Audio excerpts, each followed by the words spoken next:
All right, so this previous example here actually brings us to our first theorem. And what that says is that if we have a couple of vectors in a vector space, then its span is a subspace of V. We just showed here with just two vectors, but it actually can be expanded to infinitely many vectors. The span of the vectors is a subspace of V by definition. So let's look at an example here. Let H be the set of all vectors that are of this form. So notice how that's defined for us.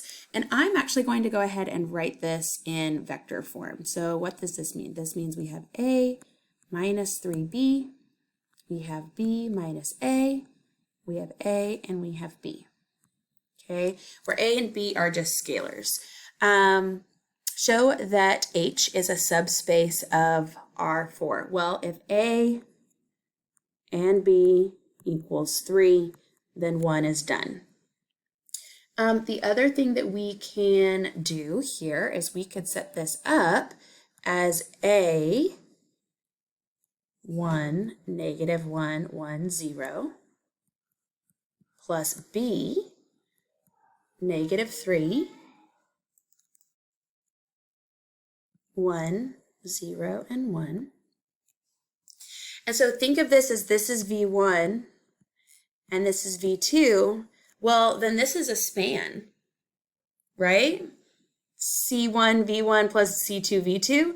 And so since this is a span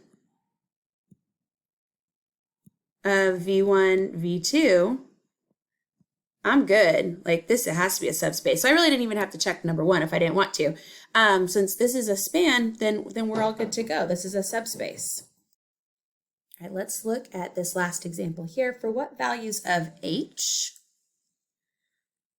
will Y be in the subspace of R3 spanned by these? So we want to make sure that I look at the span of V1, V2, and V3.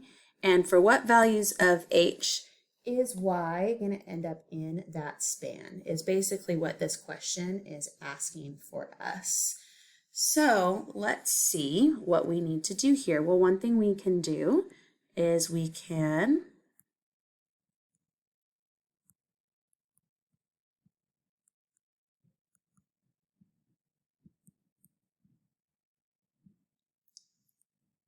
put these vectors all together, and we can do some reduced methods. So let's add R2 plus R3 and put that back in R2. And let's do 2R1.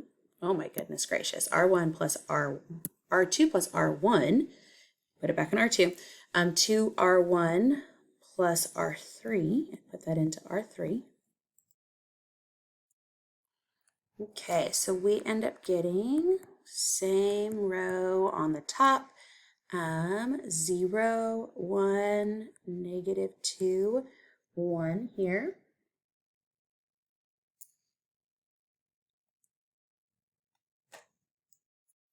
Negative 1. Okay, and then 0, 3, see negative 6, and then negative 8 plus H. All right, so then I need to multiply here by negative 3 and add that into my other row on row 3.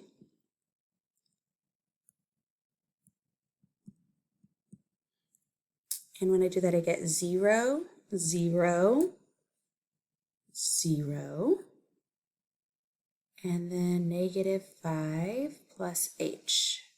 Okay, so I need this to be consistent. So I can only have this happen if this is equal to 0. So if H equals 5, then that's the only way in which this is going to be true. So we can treat this just like we did with some of the questions back in section 1.3 or in the chapter 1, where you're going to be looking at spans. What does that mean? Look at linear combinations. And then it is a subspace if let's go back to the theorem.